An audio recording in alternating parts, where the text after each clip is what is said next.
Hey, what's up? All my true funk soldiers, club funketeers, all my funk from the front seat fans. I'm loving you guys. So check this out. On this week's show, in honor of the holidays and everybody doing their thing, we're going to show some of our greatest and some of our best moments. We're going to be running some shorts from Funk from the front seat. And we want everybody to, check these out during the week as you can over the weekend or whatever. And we'll be back live next week. So we want everybody to realize peace, love, and harmony, man. And sit back and enjoy these things that Mark and I have put together. We put a lot of time into it, man, just so you guys can enjoy this. We appreciate everybody's thing. And don't forget, please, please, please give us a thumbs up and smash that like button, man. We're trying to bring our numbers up this season and do what we can do. We're going into our 6th season, so that's pretty cool right there in itself. So we love you guys, and don't forget, man, Funk from the front seat, 9 on the Grind TV, each and every Saturday, 12 p.m. Eastern Standard Time, 9 a.m. Pacific Standard Time. Yeah, smash that like. Peace.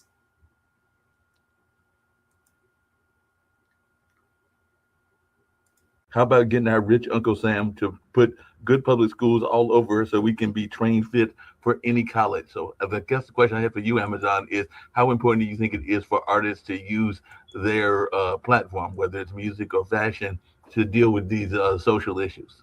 It's imperative. You can't. So the thing with social media is that you know that everybody's watching. And I think that in some senses, people are afraid to say their point of view for certain things. Like you might have a job that, if they go on your social media and see some of your viewpoints, it can affect your work or whatever. Same thing with me. I was working in a courthouse, right? So I couldn't have done what I'm doing now if I was still doing that. I probably wouldn't have my job, right?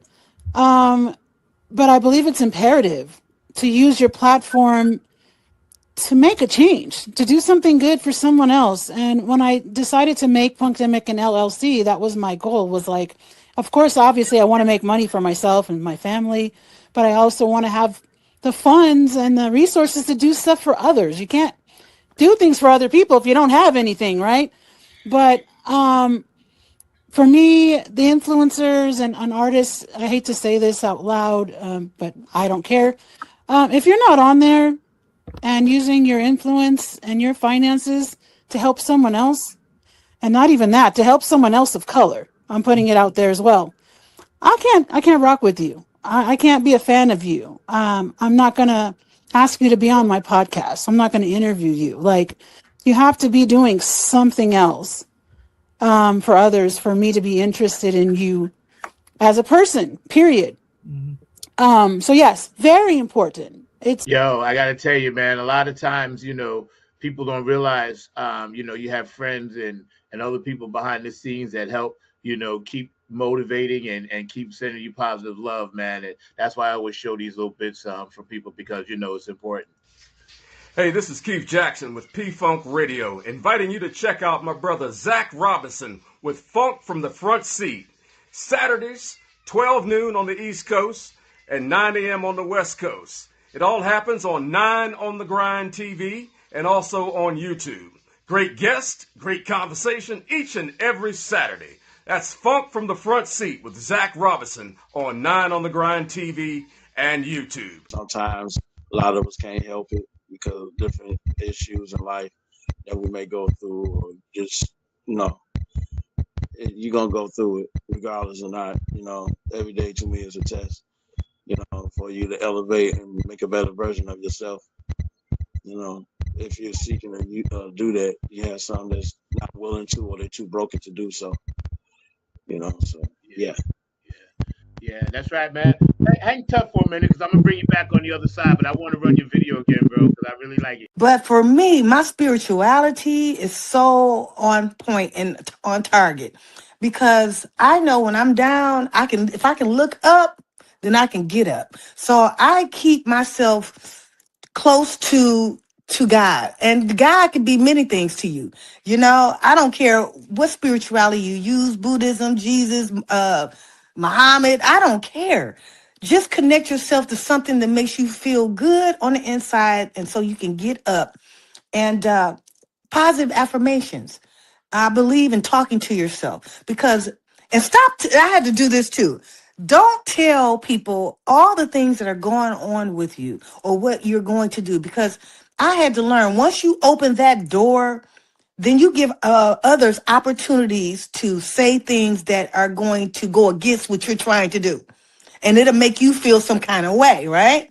So we need to keep our personal thoughts of what our plans are to ourselves. Let them materialize, because people will try to, when they're not doing anything and they see you doing all these things, this is their job, because the devil ain't that red little person on the side right there. Yeah. So when you started doing this research and you did interviews, you had to travel, obviously. Yep. And I met Fred too for the first time in person last September. Nice. I went to a show in Charlotte. But you obviously you put a lot of legwork into it, and you had to maintain a balance between touring, your family, and writing the book. How many years did it actually take you? What, 3, 4? Or you started just long before the other book?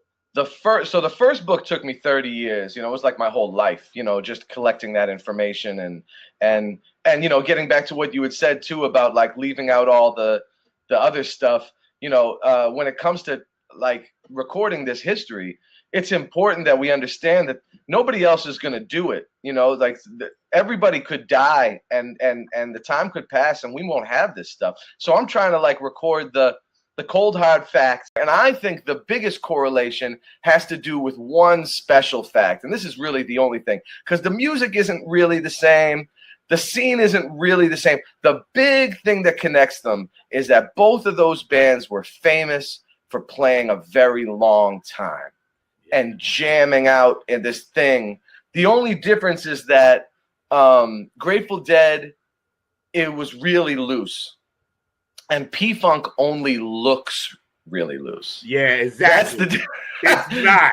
You know, it's not. I always tell people there's this like sheen. Say that again. Please say that again so my musician friends can hear it. Yeah, so Grateful Dead, you know, they really were loose. They were like a loosey-goosey kind of jammy thing. P-Funk only appears to be loose. Like when you go to the P-Funk show, you are, even whether you're a layperson, a P-Funk fan, or a musician or anything, you're kind of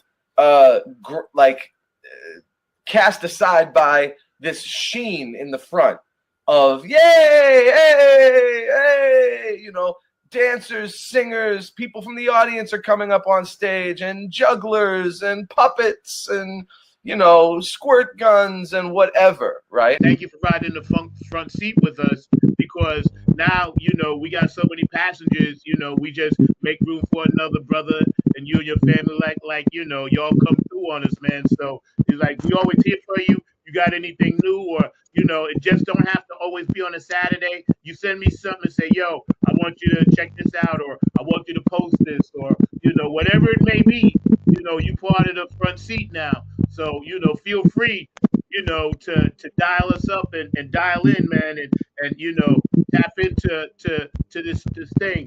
We're going to rerun this show. I'm going to see if I can play with it a little bit and see if I can edit some technical stuff, but I'm going to have Mark play with it too. But I think it could be because, like, a lot of times on cell phones and stuff, weird stuff be happening. I know that, you know. So maybe next time we could try a laugh or something on your end or something else. But, you know, for the most part, I got to say, there's been a unique experience meeting. You're the first guest we've had on from Arkansas. He saw that I was a classical musician, which is exactly what Bernie is. And he saw that I had the feel, because he'd always say, it's the feel, Baba. It's the feel, you know, and you just have to have the beginning of that, you know, and just really, he was like, we're just going to develop that. You have the feel already. We just need to put that right on Front Street. You've got the technique, you know, and then he started just training me, you know, and it was hard. It was hard. It wasn't easy work studying under Bernie Worrell, even for someone who had been playing piano. You know, by the time I started working for Bernie, I was 22 when I first started mentoring under him. I was 22 years old, which means I'd been playing piano for 19 years by that point. So it wasn't anything new to me. I'd already really been very well trained, but he had really drilled into me. He had basically, every song has a part, the bridge, the main, the verse, whatever, chorus. And in every section, Bernie would have 4 to 6 variations that he would play that one section, right? Right. Then he would have 3 inversions for each of the chords. So you got like the 4 to 6 variations, but you can invert it 3 different ways.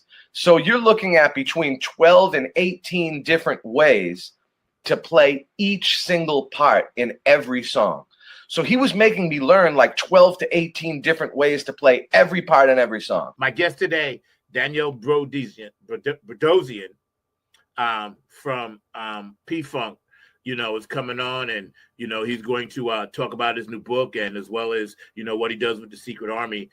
He's one of the people that I admire in his business, and when it comes to the P-Funk, of course, all his accolades and how he manipulates the keyboards and all of this great writing and music and stuff like that. So we're going to bring him on in a minute. I see he just beamed in. I know he's really mad busy, so I really appreciate it. But again, Make My Funk the P-Funk, his brand new book is out. Danielle Bedrosian is in the house. Easy for me to say. So we're going to bring him on without further ado, because we want to get this funk on for you, and we appreciate this, brother. I'd like to give a shout out to Curtis Wilcox, Victor Taylor, Lisa Love. Y'all, thank you. Y'all inspired me as well. Brother, you cold with the artwork, no doubt. No doubt about that. I like to give a shout out to my family here, my wife, my children. Most of all, the ancestors. Wouldn't be here if it wasn't for that trail that led me here. Always follow your dreams, and your plans to be successful, especially in the line of music. Don't have no doubt. Don't never give up. Don't give up at all. I don't care if it took you about 50 years or 40 years or 30 years to get it. When your time is your time, your time is your time. Let's go back to Baltimore, where it all started for me as a young youth. It's such a long journey. They say life is short, but I can go way, way, way back and remember everything along the way.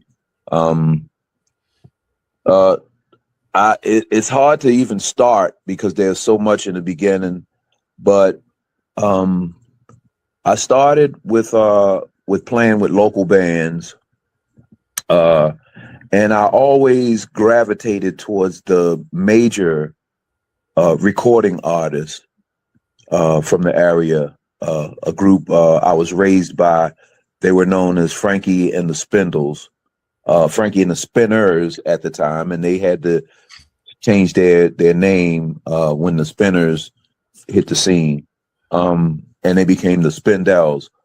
These were my big brothers, and I always, wanted to be a part of that organization, a part of the group. Very catchy. Yeah. It actually, Mark and I tell you, Mark, wait, pop on, Mark, and just please, really quick, before we get into the serious topic of domestic violence, please let our guests know how and where I used to do the show from. You back there? There he is. I am back here. Definitely, as I can say, you used to do the show literally from your car and everything like that. So it started off as a show from the car, and he'd be in his car as he was going around and all along those lines. And it was started during the pandemic as well. So it was literally funk from the front seat, because he would have all these great funky guests and all this great conversation. But it was started as he was driving around and all along those lines. Hence the name. Wow.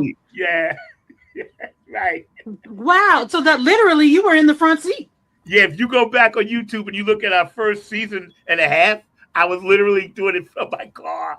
See, that's dedication. Yeah, to get back to what you said, because obviously all the other great musicians in the band made the band, and all the P-Funk ladies as well, because we don't talk enough about them. And, I got a chance to hang out with Dawn and Belita, and really, absorb when I was like in my little orbit. And then that's why, hence Nappy and Funk Army. George and Bootsy told me start my own band.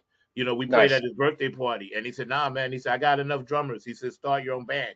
You Yep. know, Yep. and you know, true to form, he was right, you know, about that, and I thank him to this day for that. So George, if you're watching, thank you, because I Nice. did start my own band, and we still funking. And That's you know, awesome. getting back to the book, and thank you for that, because I didn't want to leave certain things that I had notes, and if you see me looking, I'm not ignoring you. You're We're good. hanging out today with Danny Bedrosian because I got my B's and D's screwed up, but P Funk, All Star, the Secret Army, author. It's definitely Go! yeah. So I was wondering if you could talk about the connection of funk to go-go and the connection of funk to blues. So that'll be my one question for you, because I'm a big blues head, as Zach knows. But yeah, definitely, I know go-go is a big thing in the DC, Baltimore area. Right. Well, Baltimore didn't do much go-go, but the groove that we had in Baltimore was very similar, because I remember one time the guitarist for P-Funk jumped up and said, "This ain't no damn go-go band." He was telling me that while I was doing my little thing, right? And I'm like, who the F you think you talking to? You know, so there's very similar. Go-go is actually African. You know, the percussion is the force behind go-go, where all the other musics, you know, we had other kind of musics, you know, with the Motown and the Southern, what was it, Muscle Shoals, and you know, all those other places, man. But DC, I think Jill Scott did some go-go, and a couple other artists did some go-go, and it never really took off. But go-go is so spiritual, you know, it has its own life, you know, and I can deal with go-go for about a half hour, 40 minutes, and then I'm gone, you know. One other thing that I would think that I would say that we need to keep too, if you have music, CDs, those are important too. I would not throw away CDs, any music, albums, anything that tells about our history through music. I would keep all those things, because they're going to be worth a lot of money. Oh, they worth a whole lot of money. Hey, Zach, you think that they would be able to cope with a old-fashioned record player? Because I think on one of these shows, I mentioned the old. My daughter's cooks. I taught my daughters how to play a record. But vinyl is back in. Vinyl, they sell record players now. Young people are buying record players, and young people are into vinyl a lot more now. I think it's a resurge in vinyl now. So I don't play vinyl, but I'm not opposed to it. Sometimes a lot of us can't help it because of different issues in life that we may go through, or just, you know, you're going to go through it regardless or not. You know, every day to me is a test, you know, for you to elevate and make a better version of yourself. You know, if you're seeking to do that, you have some that's not willing to, or they're too broken to do so. You know, so yeah. Yeah, that's right, man. Hang tough for a minute, because I'm gonna bring you back on the other side, but I want to run your video again, bro, because I really like it. So there are a lot of people are not paying or giving enough attention to our young people. So as a mother, how are you doing in terms of keeping your kids out of trouble, and what are you doing to make sure that they are going to be following in your footsteps? Because it sounds like you're a very active woman and you're doing a lot of very positive things, but you're also a mother. I don't know how many kids you've got, but you're definitely a mother. So I was just wondering, what are you doing to encourage the young people of the world? I wish I could say that all of my children, I have 5 children, they're all adults at this point. My youngest just turned 21. I wish I could say that all of my children didn't get in trouble or didn't get caught up in things like drugs and so on, but that's not true. One of the things I'm learning as a parent is they don't always do what we want them to do. I'm learning that how your children turn out as adults is not necessarily a reflection of who you are as a parent. That's right. I have 2 children that I can't speak to because they're out there on the streets and they don't listen to a thing I have to say. So what I do is I speak to the young people that will listen. Yeah. When I started Punkdemic, it was the first one was like a skater, you know, and it was to reach out to the kids. And again, I'll get messages. Hey, this is going on. You know, what's your take on it as an older person? I'm now officially an older person. Um, but it's to talk to whoever will listen. You know, every young person isn't gonna respect you as an older person and take your advice, but there's a few that will. So Yeah. if you can drop some knowledge on some that will listen, then you talk. Now, here's something that I realized, right? My doctor can't figure this out with me, but he said, you don't drink enough water. I said, doctor, I drink water when I'm thirsty. That's I what said, you I don't should have to be poor. I said, if the body, and I told him this, he couldn't fit, he had no answer. I said, the body is 98% water. I said, so why am I constantly putting so much water in it? I said, it You're doesn't need flooding that your much. body. You'd be Yes. flooding your body. Yes, But exactly. you know what? All the water is in the fruits. Yes. If Yes. you just eat half a watermelon, you Yes. would need water for days. Yeah, you can survive. Because That's it's right. the real water. It's real, the real water, coconut water. So what I did with this one, much like the first book, I needed to seek out a bunch of interviews. So I decided, primary source interviews, that's the way to go. Me interviewing them myself, getting, recording it and getting these quotes. And unlike the first book where, I just recorded the information they told me, because it wasn't really like for an interview.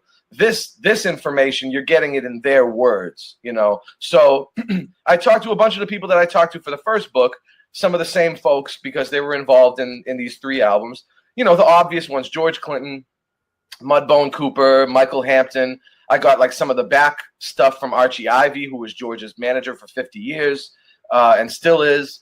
I talked to, band members from that period. But I also got a few of the guys that I wasn't able to get for the first book. So I got a really good set of interviews that I did personally with Fred Wesley. And that was huge for this book, And because for him, he experienced a massive paradigm shift in 1975. That's the only year that Fred Wesley plays for the JBs and then P-Funk in the same year, So a lot of all the stuff that goes on there, he gave up some really cool stories.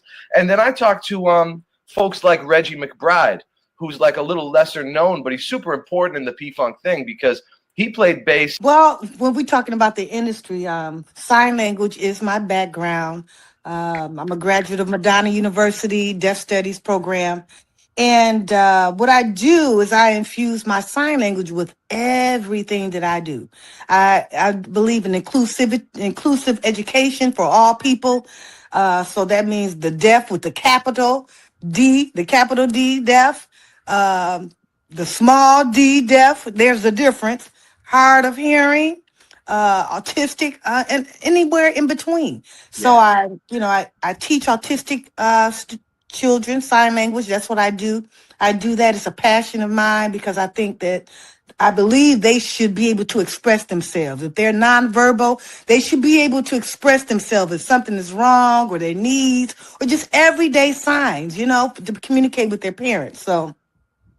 And of course, I infuse it with my DJing and sign language. Yeah. I love DJing and using my sign language. I do it strictly for the betterment of the whole, if that makes sense. Yeah. Because even those who are novice signers, at least they're practicing, they're learning. I was driving a taxi cab, and Big Benny called me and said, "Hey man, what you doing?" I said, "Well, I'm working." He said, "Hey, can you drive me down to Kensington, which is outside of DC, a suburb of DC?" Yeah. He said, "Would you drive me down to Kensington?"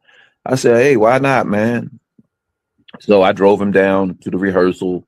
I go in and I'm like, "Oh my God, I'm in a P-Funk rehearsal. Oh my God, I always wanted to be like George," because every band that I was in, I was George. I always felt like when there was somebody missing, I could feel the slide. I remember when we started a band. I think I was maybe 12, 13 years old, and we started rehearsing in my bedroom, and the drummer just couldn't find the funk, and I said, "Man, let me show you something." And I never played drums ever. He had a real drum set, you know what I'm saying? And here's my hand. I never played drums ever. but I always watched drummers. So I got on the drum kit, and the rest of the guys was looking at me like, oh, you know what I'm saying? Because I was, doing the damn thing. And it's been like that most of my life. I picked up instruments where somebody fell short, That's and a gift. yeah. So there's no if it's got keys on it, if it's got notes, if it's got a skin on it or whatever, you give me a couple days on it, I'm gonna play it. Yeah. Yeah, I'm gonna play it. I don't care. It could be a harp, it could be a kazoo, you know what I'm saying? It could be a tuba. I don't care what it is. You give me a couple days with that rascal, I'm gonna make it work. And I ended up leaving the situation because I was pregnant with my first child. Honestly, I probably would have stuck around longer if I wasn't expecting. I think that the fact that I was expecting this beautiful child is what pushed me to get out of there. So I left and I ended up in a shelter in, I believe it was the Redondo Beach area. It was a hidden shelter. I wasn't allowed to call anyone. No one was allowed to know where I was located. It was very locked down, low key. And I was in a place with other women that were way worse shape than I was. But part of the program was to sit through counseling and hear other people's stories. So I heard some things that really opened my eyes and made me go, okay, I really can never go back to this situation. And they provided things like counseling. And so, I paid attention, but I was the only one in the place that was expecting, and it was very uncomfortable there for me. I think it was like a bunk bed. It just was uncomfortable physically for me. And that's how I ended up in the shelter, Casa de los Angelitos, which was a shelter here in Southern California for women that were expecting. And so I ended up there. During the Super Bowl, you can Google it, that there's more domestic violence cases pop up during the Super Bowl. And it's just anger, stress, aggression, and all of that stuff coming out. So yes, 100%. There was more suicides during the pandemic. Yeah. And it was because we were not able to get together and socialize. And that's how we function as human beings is by getting together and discussing what's going on with us. And it kind of cut us off, at the knees during that time. Well, when we're talking about the industry, sign language is my background. I'm a graduate of Madonna University Deaf Studies program. And what I do is I infuse my sign language with everything that I do. I believe in inclusive education for all people. So that means the deaf with the capital D, the capital D, deaf. The small D, deaf, there's a difference. Hard of hearing, autistic, and anywhere in between. So I teach autistic children sign language. That's what I do.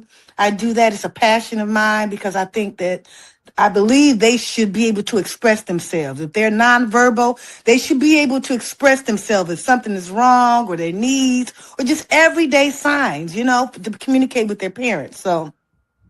And of course, I infuse it with my DJing and sign language. Yeah. I love DJing and using my sign language. I do it strictly for the betterment of the whole, if that makes sense. Yeah. Because even those who are novice signers, at least they're practicing, they're learning. So I guess we'll talk about the shirt I'm wearing in the picture. Yes. And it's a hoodie I designed. It says domestic violence on the top. And underneath there's a tree trunk, kind of, and it shows the roots of the tree under the ground. And under the ground, I attach certain words to the roots like shame and fear and things like that, because when somebody thinks of domestic violence, they just think of some guy slapping some woman around the room, right? To put it bluntly. And there's so many other things that contribute to what is domestic violence. Domestic violence is not a gender thing, by the way. There are men that have been through domestic violence situations. My name is Jeff Roberson from the gospel group called Jeff Roberson and New Life. And I'm coming to you from the town that we had to name it twice. It's so nice. New York. New York. And I'm bringing you some news about my brother from another mother, Brother Zach, who's bringing you his hot new show called Funk from the Front Seat. Listen, he's bringing you funk from the vault, from the past, from the present, and into the future. He's got that music that makes the hair on the back of your neck rise up. He's bringing you funk all the way down to your toes. This is that funk that makes you really want to groove. Stay tuned. Don't touch that dial as he brings you funk from the front seat. Listen, let's go! What up, everybody? This is Kevin from the Kevin Harrington Experiment, and you're watching Funk from the Front Seat with my brother, Zach, Funky Number 9 Robinson. If you didn't know, now you... Royal Funk fans, this is Lisa Love, a.k.a. Alpha Unk Omega, coming to you from Love's Temple here in Southern California, inviting you to 9 on the Grind, Funk from the Front Seat with Zach Robinson. This is what I want you to do for me. Tune in every Saturday at 12 p.m. Eastern Standard Time, 9 a.m. Pacific Standard Time.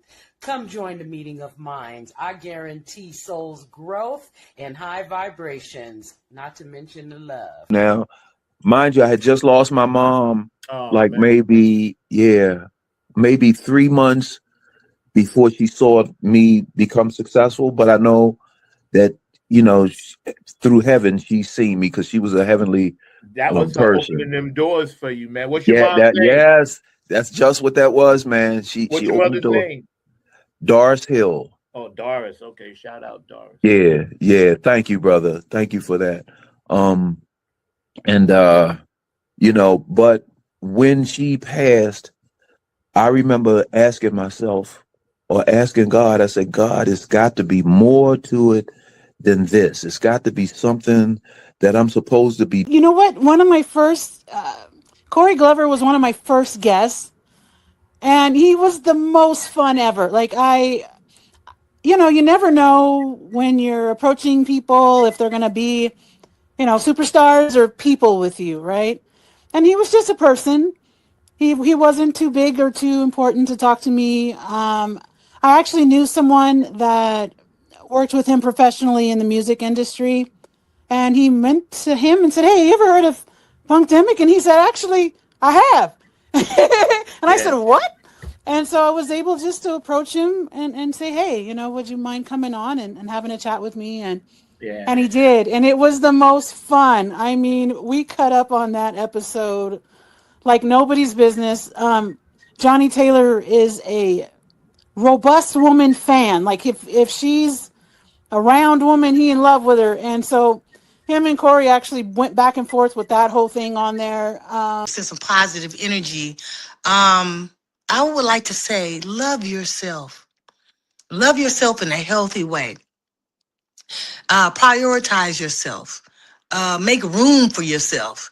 All those things. Like I said earlier, just to reiterate, write down your goals. What do you want? How are you going to get there? I mean, if you don't know how you're going to get there, then how's it going to materialize? So you need to understand, in between, things would naturally take its course. But writing things down and seeing it again, reiterating, love yourself, be good to people. We're going to do this, man, because you're right now at the pinnacle of the crack of this dawn of the new age of funk. And with you guiding us and you in that captain's seat, man, it's like you got a whole platoon of people behind you, bro. We got your back, like front, back, side, 2 o'clock, 6 o'clock. We got all that covered for you, bro. So we gonna take this thing and just follow you to how it's supposed to be, because we all know the truth. To get off subject, not just a drop. When I created Funkdemic, I actually didn't have a home. Wow. In particular, I was going from couch to couch, living out of a suitcase, staying where I could at different people's houses. And I remember at one point I was feeling pretty down and pretty low, and then seeing the other people that were actually out there in the elements, in tents, having to go to the actual shelters and eat in the soup kitchens and things like that really, really touched me deeply at that time. Because I still appreciated that I had a couch, right? Yeah. What dawned on me is there's a really thin line between having a home and not having a home. 3 paychecks. Some people are 1 paycheck away. Yeah, right. From that, right? So I think is besides the issue of them just being homeless, how do you prevent that one thin line between, if I don't get this check today, I'm not going to have a home? You know, we have to say that to ourselves, so I can understand that there's a place and time for this phone. You know, and that's what they're not understanding. And before a child can even talk, parents throwing tablets in their face. Yeah. You know, yeah. They could be like 8 months old. The little 8-month-year-old know how to work the computer. Yeah, exactly. They know how to work the tablet better than the parent. Yeah, it's crazy. It's by design, like you said. I have this thing where I call it Blackout Monday, where I'll answer my friends, but I try to just stay away from my phone. Yes. Blackout Monday. Because again, the mind has to reboot, you know. Yes. Because we all need our miniature computer. The Jetsons said it was going to happen, and here we are. So we carrying around our whole life in the computer. But see, people, the gist of it is when these phones and other apparatuses, whatever you want to call it, when they're taken away from these youth, they go into psychosis. Yeah, they can't function. Yeah, they go into rage, like really, like almost want to kill you type of rage. But I would like to say the 2025 was the end of the completion. Yes, and what I mean by that, it was the end of like things that no longer serves you, things that you had to let go. You completed you came full circle. This coming into 2026 is a more of receiving. Yes. It is those who did their work, did the do, as I would like to say. It's the reaping time. Right. Because, you know, you had to close certain things down. You had to, let people go. It's like, I can tell you, last year, I shut down for 2 years. People did not hear from me.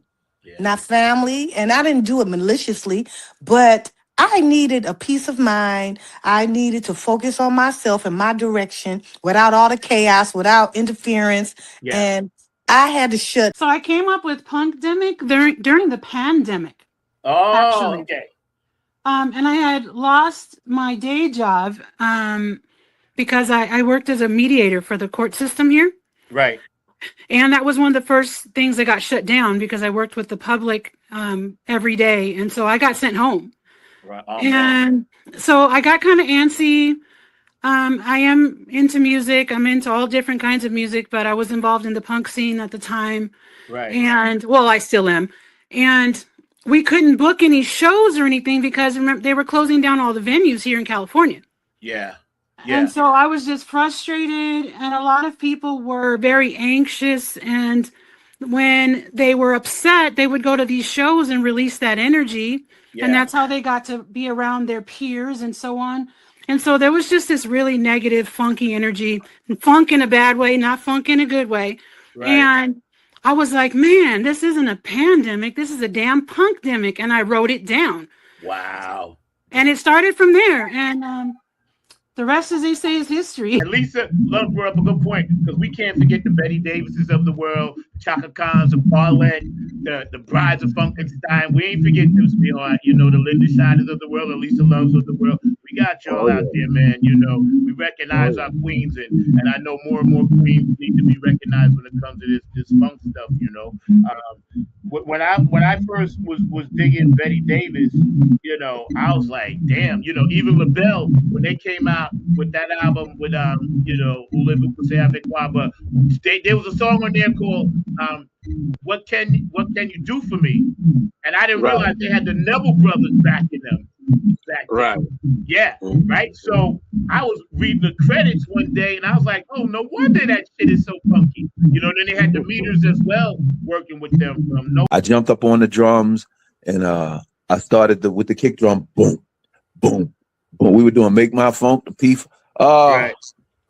man, the bass drum just sounded like an explosion. You know, it was like, oh, what the boom, boom, boom. And man, we went into it, and man, at the end of the night, they all came up to me and was like, yeah, you did your damn thing. So that got me in the group and got me on the tour. I did from 90. This person, you know, as personable as I am, as kind as I am to others, I am a different person when I'm in an actual relationship with somebody. I'm talking about an intimate relationship with someone.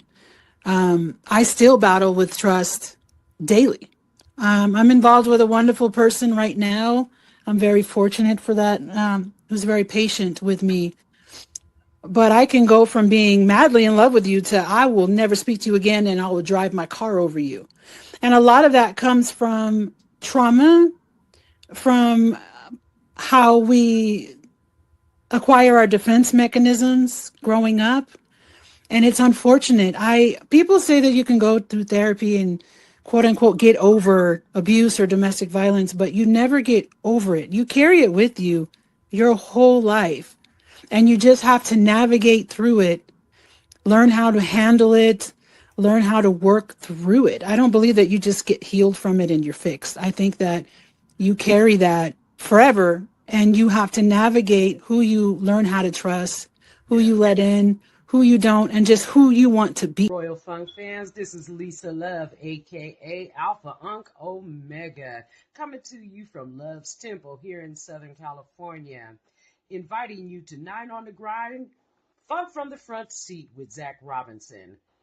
This is what I want you to do for me. Tune in every Saturday at 12 p.m. Eastern Standard Time, 9 a.m. Pacific Standard Time. Come join the meeting of minds. I guarantee soul's growth and high vibrations, not to mention the love. Today, we got a special show for you. I got one of the original OGs. The man sits on the Mount Rushmore of funk. I got one of the OGs that helped start and create the whole thing and keeps it perpetuating to this day.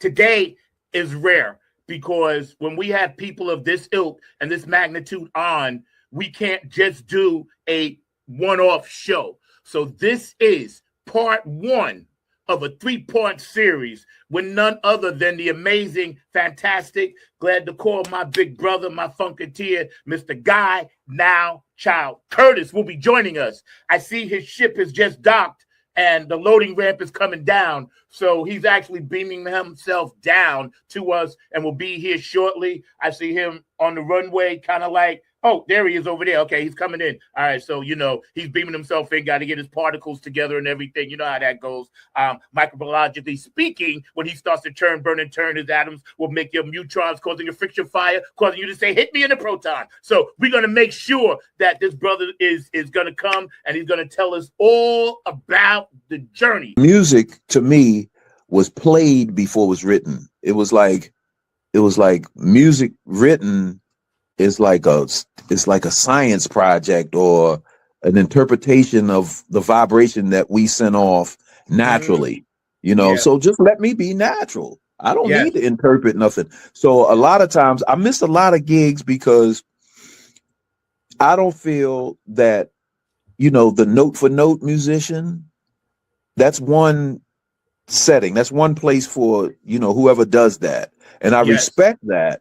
I respect the note for note guy, but when I'm playing a solo, I'm in my own zone. I'm going to play it my way because that's why I play upside down, inside out, and backwards, you know, because, you know, I'm left-handed. Every instrument I play, and I'm right-handed, but musically everything comes from my left, you know, that's real spacey, but, you know, I go a different way. It's like, okay, it's time to improvise. Improvisation means, you know, do you. And one day this guy knocks on my door and goes, hey, I'm from this organization called the Pirate Punks, and we do backyard shows. And you have the coolest backyard ever. Could we do a show in your yard? And I said, sure. Yeah. So next thing I know, my yard is a whole venue. I'm a member. I've joined up, and I'm doing punk and metal shows in my backyard. And that went on for a while. We had a stage, we had a bar, we had merchandise. It was wild. So my kids would be inside, and I'd be doing music in the back.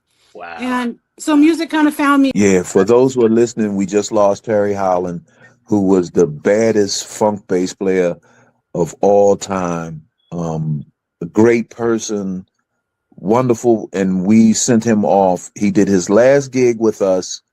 What was that, about 4 months ago? Yeah. What, September, Oh, 4 or 5 months something ago. like that. Yeah. Yeah. And never, he sat down and played his bass and never missed a note. I never had to look over at him to see what was going on. He just held his own, and then he just ascended, you know. But big ups to him, and big ups to his wife Marlene, who is still my doctor. What brought you to Arkansas? What did you like about that area? Well, what brought me to Arkansas really is to get a peace of mind, find out if I'm truly the bad person, that, you know, like they say, the black sheep of the family, you know what I'm saying? So I want to do things on my own, you know, and family here and everything, you know. And like I said, just to have a peace of mind, to see I can do everything by myself, which I have done pretty good. And my audience, you guys, we appreciate you. Again, smash that like button. Funk from the Front Seat, Not on the Grind TV, every Saturday at 12 p.m. and on the West Coast, 9 a.m. And please be on the lookout for Amazon and all the beautiful things that she's doing. And you can find her, look at the bottom of the screen, and you can see her scroll there as far as her Facebook stuff and also her Instagram, so you can see that. And please, you know, support in your area anything that you can do, like Amazon just said, to try to make the world a better place. What did you think about blues music? Because I guess Zach knows I'm a big fan of blues, and I know that it's got a definite connection to the funk as well. So I definitely wondering your thoughts around blues, particularly guitarists like Buddy Guy. Oh, Buddy Guy, man! I just watched a short of Buddy Guy, and it was so funny. Blues. I'm basically a blues guitarist. Mm-hmm. But I don't play blues as in blues, you know, but my soloing techniques are blues based. And that's everything, where you can mix the major over the minor or the minor over the major. And it's like, you know, it's hard to express how I really feel about blues, but I'm like Jimi Hendrix, man. Jimi Hendrix was definitely a blues guy. Yes. You know, but he incorporated into the rock and made it another thing, you know, every guitar player on the planet bow down to the blues riff, right. You know, so yeah, blues is everything, you know, funk, blues. We created all the music. Yes. You know, even the classical. Come on now. Yeah. All music was created by Africans. I jumped up on the drums and I started with the kick drum, boom, boom, boom. We were doing Make My Funk, the P. Right.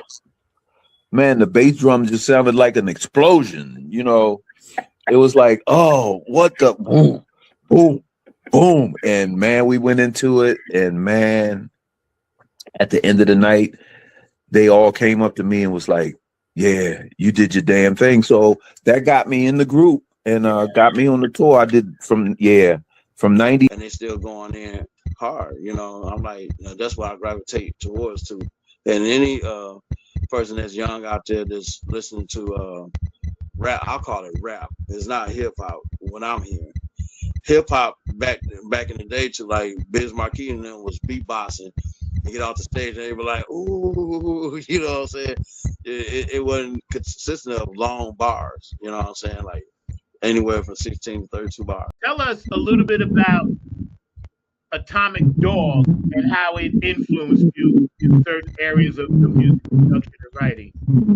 Well, during the 80s, when that came out, that was one of my most favorite records, you know what I'm saying, along with the album. And I wanted to reach back to that time frame by creating Hot Diggity Dog. And it had very heavy influences, you know, when I made that. I just went into a zone. I mean, I said, well, that type of funk, that was all right, especially for the 80s, going to a whole nother new age from the 70s or from like late 60s. So it really inspired me to do that, and hit the synthesizers the way I hit it. What was funny about me making the track, my dog, when you heard say I'm bouncing off the firmament and you heard it, my dog had whined like I was about to crack the firmament. So it was like all the creativity in it. I was like, you go ahead now, you on the record. Like a lot of the music that's out here, like mumble rap and they saying all the same thing, they flashing all their money, skinny jeans on, got your boxes showing and stuff like that, and you can tell that's a very low frequency about itself. And because those songs that they have, it ain't gonna be years from now people really gonna be listening to them, because we're going into an era of healing. And you know what I hate? I hate when I pull up next to somebody or whatever, and they got their little kids in the back of the car, and they just destroying, melting their brain. Right. I mean, literally, with the lyrical content and the vibrational mumble jumble and the frequencies, they got us destroying ourselves from within. We hanging out today with my brother King Nubius. This is the first of many, many, many interviews this brother going to be on with us. So y'all smash that like button. Please follow this brother. You can follow his information, King of Nubius, on Facebook and IG. We're going to be debuting, or on this show anyway, playing one of his hot new tracks, Hot Diggity, which I was listening to earlier, when I was getting dressed, and I was like, oh, so we here today.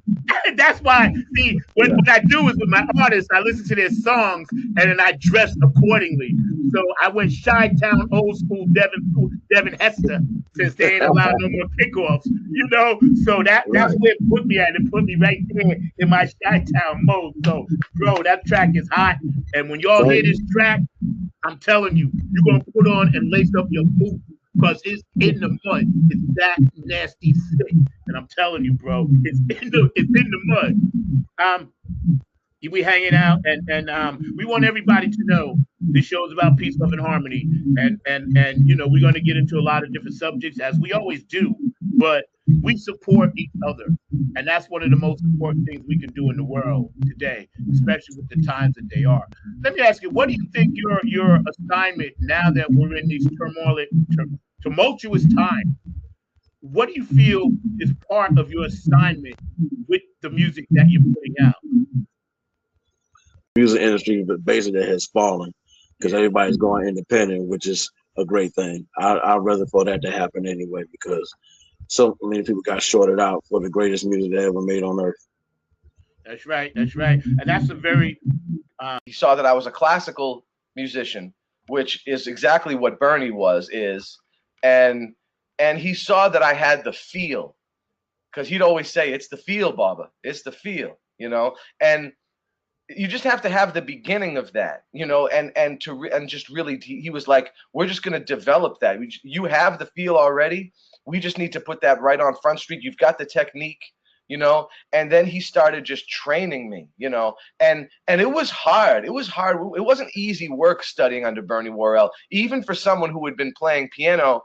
By the time I started working for Bernie, in the back of the book, in the appendix, I include a band bio section. So it's got all 50 of the people who were involved in those 3 albums. And it was interesting. I did a count last night. About 25 of them are still with us, and about 25 of them are deceased now. So that's pretty wild that we've got half, So I'm glad I wrote this book when I did, because 1975 ain't getting any closer to us. You know what I mean? So it's important that we did that. But a good portion of the people involved in these albums were not regular full-time Parliament Funkadelic live touring band members. So there are a bunch of people that were really important, some less known than others. When you get to something like Chocolate City, you have some tracks that were recorded much earlier. In one lane. You ain't doing that. It's exactly what it says. I step out my comfort zone. I don't do what the normal DJs do. You know, I don't try to be like everyone else. Right.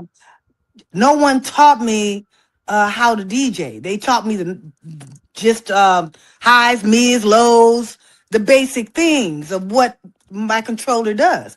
I had to come home and I had to figure it out. You know what I'm saying? So I never wanted to do and be like everybody else. And so, you know, I do multiple things.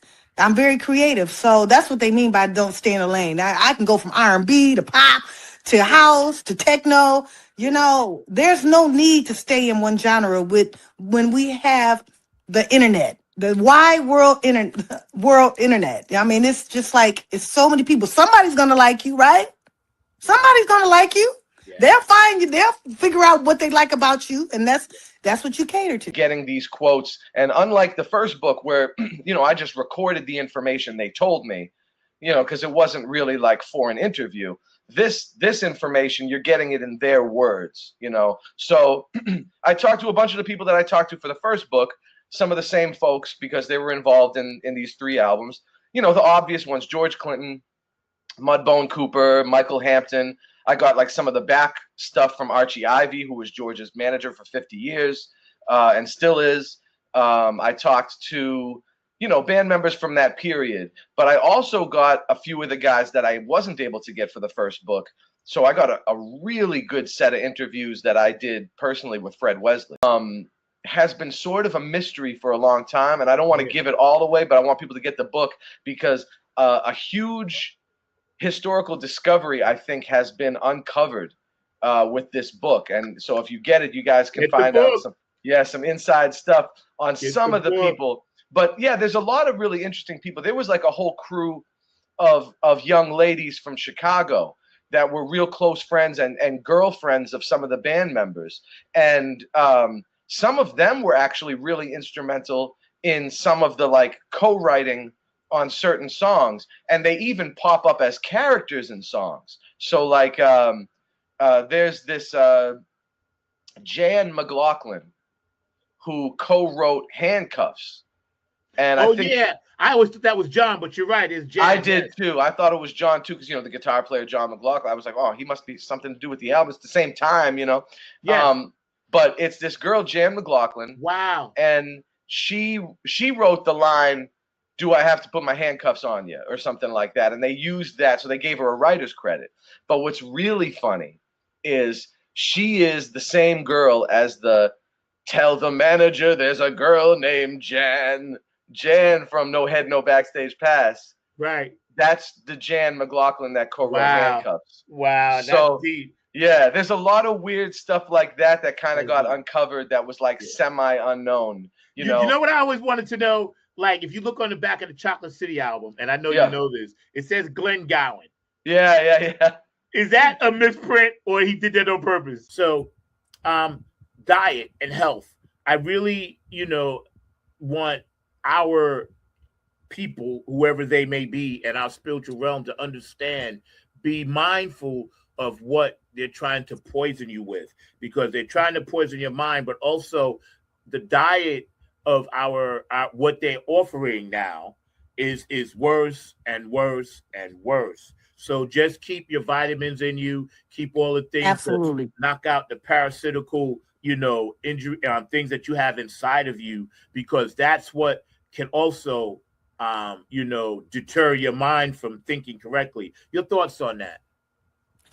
You hit it on. I mean, you hit it so hard on the nail. I'm gonna piggyback off of what you just said about the darkness.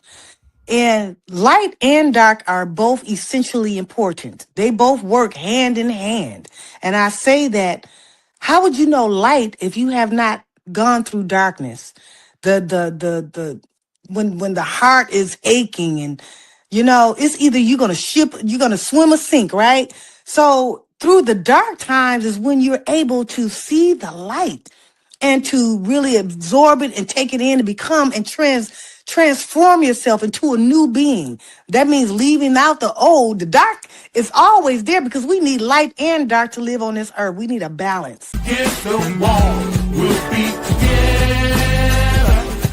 until the jam is done.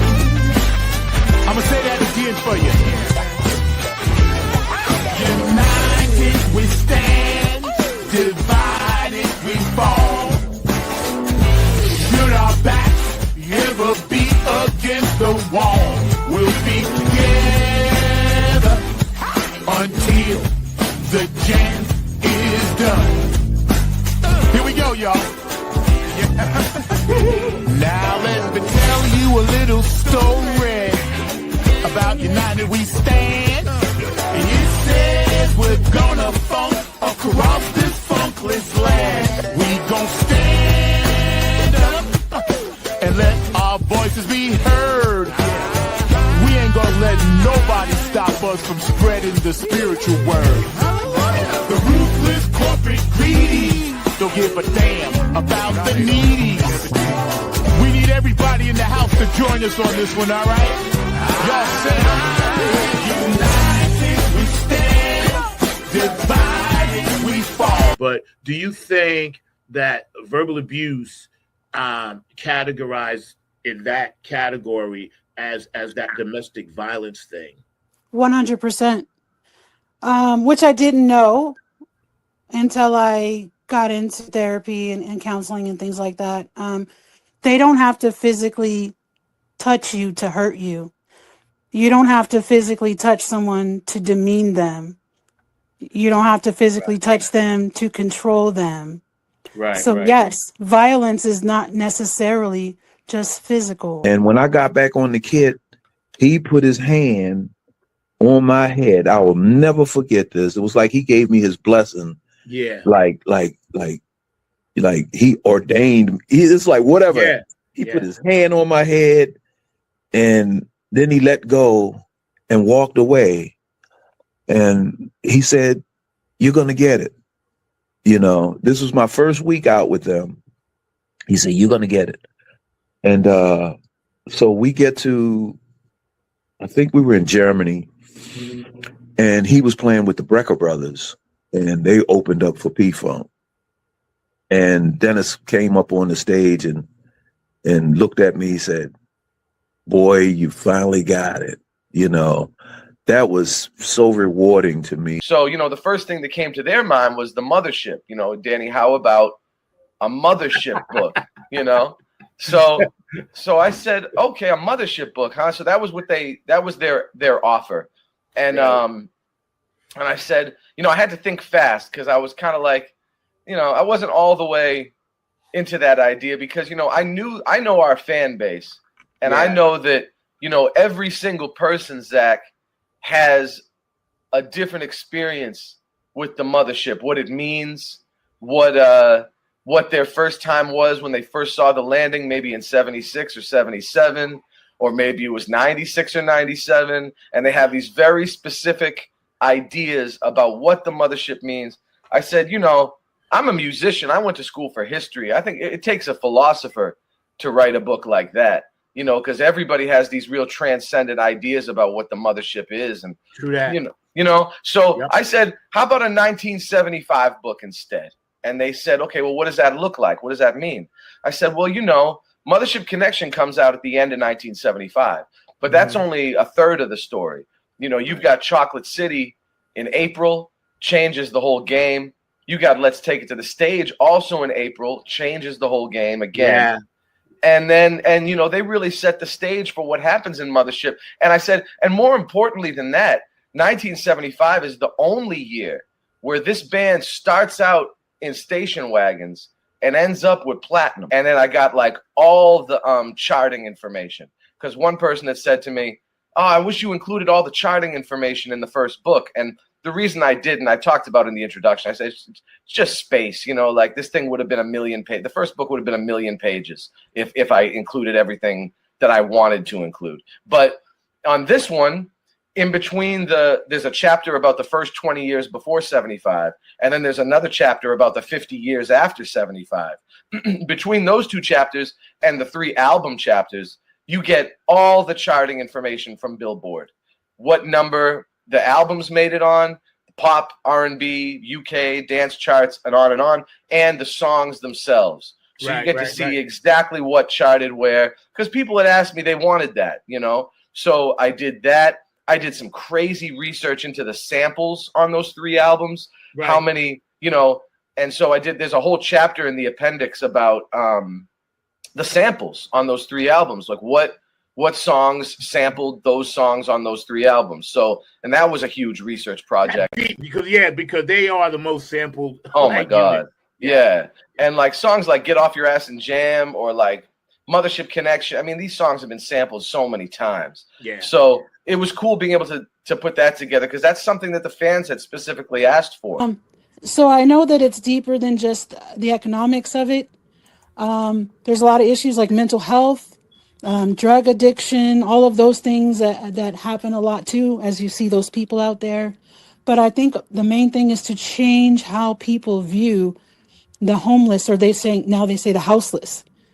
Just their view, period. Those are not people that are beneath you, that are peasants and things like that. A lot of them are veterans that served in our military. A lot of them have children, and life just turned on them to some degree, or the system failed them at some place at some point, and they ended up there. If I hadn't found the shelter that I stayed in, right, where was I going to go at that point, right? I could have been one of those people easily. So I think it's a mindset of how you view those people, period, needs to change. Yeah. It needs to change. You know, a lot of places it's illegal to go out and feed the homeless. You can get in trouble for doing I know, that. that's crazy. Yeah, That's totally crazy. and everything. Why is that? Why is that? They don't deserve food. They're beneath us to some point, or what is that about, right? Yeah. Yeah. That's So, crazy. isn't it something? Yeah. So a lot of it is how you view them. So when you started doing this research and you did interviews, you had to travel, obviously. Yep. And I met Fred too for the first time in person last September. Nice. I went to a show in Charlotte. But you obviously you put a lot of legwork into it, and you had to maintain a balance between touring, your family, and writing the book. How many years did it actually take you? What, 3, 4? Or you started this long before the other book?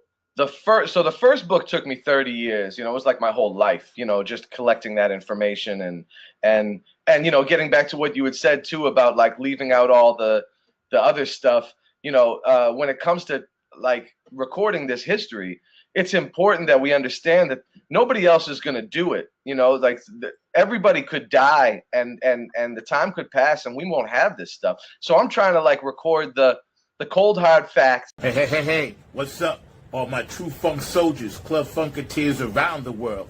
This is your host of Funk from the Front Seat, number 9 right here, come to you from the funk universe that I live in. Check this out, man. Smash that like button for Funk from the Front Seat, and please subscribe. We're on every Saturday, 12 p.m. Eastern Standard Time, 9 a.m. West Coast time. Don't forget, man, Funk from the Front Seat, 9 on the Grind TV. Smash that like button and please subscribe, man. We need it all to come together. Peace, love, and harmony, y'all. Against the wall, we'll be together until the jam is done. I'ma say that again for you.